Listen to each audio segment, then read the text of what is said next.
Hello, my name is Nevis Teresi. I'm an EFL and ELT teacher in Italy. I currently teach English conversation full-time at the local high school. I also work online. I have been teaching for over 20 years.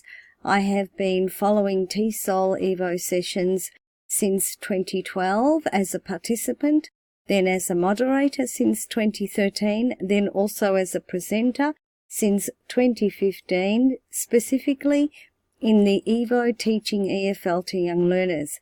We are just about to get underway with EVO 2020, and our session teaching EFL to young learners will be taking place through the Moodle4Teachers in the Integrating Technology Moodle site. I will be presenting in week 3 and look forward to meeting the new participants and welcoming back some regular faces. My week is all about using games in the Young Learner EFL Classroom. I will be sharing my own experience and resources to make your week with me as engaging as possible.